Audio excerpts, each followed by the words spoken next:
Simon, I noticed you recently updated your book, Entrepreneurial Finance, with 100 new pages. I'm curious, what were some of the most exciting new developments in the new edition? A lot of things in the new edition. The first book I wrote for entrepreneurs in the UK because there wasn't a fun finance book that explained financial concepts, profit and loss, balance sheet, cash flow planning, and fundraising in an easy way. And the book had reasonable success. The new publisher, Bloomsbury, he wanted to make it more of a textbook for entrepreneurial finance students, which I teach. We made it more comprehensive. A lot of fun pictures in the original book came out, and Uh, we completely revised all the material. There's still light style. We added more about fundraising and the landscape for raising money in the UK, which reflects the same situation pretty much internationally. We introduced a lot more case studies. Some of these case studies are international as well. So we made the book a little bit more international. It suits an entrepreneurial finance course very well because it's got some exercises in and learning outcomes. So it's a textbook, but a great read for entrepreneurs who want to understand finance. One of the interesting things we did was when we interviewed entrepreneurs about their experiences covering crowdfunding, using accelerator programs, using VCs and exits, we interviewed the founders, and some of their stories were fantastic. We wrote them in the first person as they'd told us and handed the transcript back to them. They tended to make no changes because what we'd written was what they had told us. One entrepreneur said an amazing story how he was in Croatia on a luxury yacht in the run up to the pandemic and suddenly fell ill on this luxury boat. When he docked in port in Croatia, he'd actually got a collapsed lung and COVID and was not far from death. He was in a bad way and rushed to hospital. And he woke up in this very ancient hospital, he said, with a rusty sort of bed, but had had wonderful care. When he woke up, he thought, I've got to change my life, sell my business. He had all this stuff racing around his head. And he said, I've just got to get this down on paper. So he asked the nurse, can you give me a pen and paper? I wrote down what I needed to do to sell my business. We thought this is so great because these stories could be so boring and this is so human. We wrote that into the story. He had a successful exit for his business. wow. I love the use of stories as well, too, because I'm an entrepreneur as well as an academic. And so one thing that I struggle with understanding finance, even though I have a master's and I have an MBA and I took all the courses, I still find it difficult. I like that you're incorporating real life stories to make it tangible for folks like me who forget the concepts. Well, I've taught entrepreneurial finance at UCL for 12 years now, and I'm very used to teaching it to non-finance students because a lot of the students I have are doing other degrees.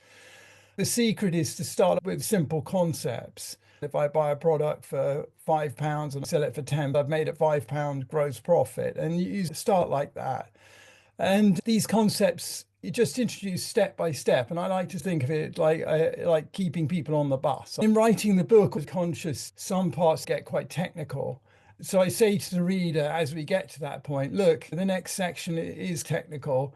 If you're okay, keep going. If not, skip to the next chapter. Or I specify what to do to keep the flow. I don't want people to get lost, but the detail is there if they want it. For those not finance majors or finance students, what are the biggest mistakes entrepreneurs make? You talked about in terms of raising funds. What are the mistakes you've seen in the textbook or through conversations with other founders? There are repeated mistakes where when there's lots of liquidity, fundraising can be easier. Many entrepreneurs, sadly, scale their business and not worry about moving to profitability in the knowledge that they can just raise more money. They get hooked on the next round. Interest rates rise, changes in the economy happen, and liquidity dries up in the UK. It's quite tough raising money at the moment. It's not as easy as it was.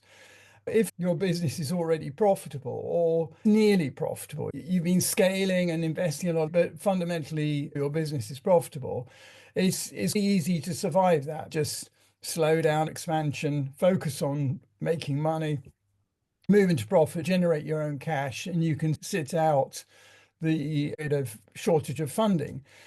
If your business is fundamentally unprofitable because you've been focusing on scaling, then when the money runs out, there's nothing you can do. You just cannot turn your business into profitability because it's very core. You've written a whole load of unprofitable business. Your business is going to die. I've seen this happen many times. Sadly, I've even invested in businesses where that happened. Remarkable entrepreneurs. That poor investment decision features in the book. I won't name the company now, but I do in the book. I've seen outstanding businesses where I've worked with the entrepreneur. They listen, go away, and put things into practice. Any experienced person in my position would advise. I'm not saying I'm some unique guru. And they put it into practice and they see some great results. And they do so much more with what advice given. It's so important for entrepreneurs to remember funding is finite. If the market gets tough or if your business doesn't reach milestones, funding can dry up quickly. I recommend focusing on profitability early. Absolutely. It sounds like common sense, but I've seen companies making $250,000 a month, but bleeding money because Yeah. once again, their costs are out of line. Not only big tech companies, but also smaller firms in Southeast Asia. Not every company can get funding. Something that impacts every business is accounting. Do you see mistakes that cut across when it comes to understanding accounting principles and P&L and balance statements and things like that? It's important to have accounts every month, understand principles of the profit and loss statement. The greatest source of cash in your business can come from money you've made, borrowed money, extending your creditors, or raising capital by issuing shares or obtaining grants. Out of those four sources of cash, the best one by far is cash you've made yourself from trading. Profits should turn up as cash. Know how much money you're making or not making if you're losing money, and to try and improve that situation. And then you need a cash flow forecast looking ahead. That's another mistake a lot of small businesses make is they do the cash flow planning just a few weeks ahead, trying to see if they can pay the bills. But you need a continuous rolling 12-month cash flow forecast. And this is quite easy to do in Excel or other spreadsheet program. Once you know how, in the book, we describe all these processes of how you do this. And we even have a whole range of spreadsheets that people can download free from the book resources. I'm always happy to send spreadsheets free. You can predict your cash balance in a year's time. This is a feature of financial intelligence. If I'm with a good entrepreneur and I say to the entrepreneur, well, what are your sales going to be for the year end? They say $850,000. They know what their profit's going to be. And when you say, what's your gross margin? They say, oh, it's 42%, it may be 43%. These people know their numbers. An entrepreneur needs to be on top of their figures and know their cash balance in a year's time. The actual cash balance will never match the forecast, but you're looking for a range. You should have very wide headroom so if things don't trade well, you've got contingency. Different stages of the business, it's sometimes easier to predict if it's larger or medium-sized, smaller businesses. When I started, it's feast or famine. Some months you make a lot, some you don't make any. How do you calculate it? How do you predict when you anticipated you're going to get this based on a very profitable month? That's going to carry through, but in reality, that doesn't really happen. Maybe you lose a big client or the industry tanks and you're out of money. That's the challenge with smaller organizations compared to larger ones who have more financial data to play with. It's difficult. You can forecast almost anything, even if it's project based. I either get all this revenue or I don't. Mm. If that applies to 5 to 10 clients, they're all projects you may or may not get. Forecasting is difficult because it could be wildly different if you get one project or all of them. You can attach probabilities to each one and say, this one, I think there's a 70% probability I'm going to get it. This one is 100% sure. This one, 10% probability. You can multiply those forecasts and get a reasonable guess of what's coming. It's not perfect. It's better than wondering. I've used HubSpot as partner. One thing that I used to do is have the different sales stages. So you have the pipeline, secured a lead, had the meetings and the pitch, et cetera, et cetera. And then each of those stages has a certain percentage allocated to it. Okay, this column is in the meeting stage, so it's maybe a 50% chance of closing. Currently, our pipeline is maybe $500,000. So you take 50% of that, and that's the estimated revenue you're going to get from that percentage. So I think it's really good practices. I didn't know until later. I wish I had your book earlier. These forward-looking metrics are helpful for businesses and don't need to be directly related. You talked about a forward order book. If you put a value on that forward order book, you say £250,000, and you track the value of that forward order book at any point in time as you go forward, you can see if it starts to rise. If your forward order book always runs at about £250,000, and last month it dipped to 240, it jumps around, dips to 220, then dips to 195. You've got a real problem. And in advance, this may be 3, 4, 6 months ahead. And that is incredibly valuable because you can now do two things. You can put more resource into getting more business. That's the first thing you do to try and reverse that trend. But if unavoidable, you can get ready to ride through it. One of your business partners says, we need to hire a new member of staff. You can say, no, we're going to hold back. Now's not the time to recruit.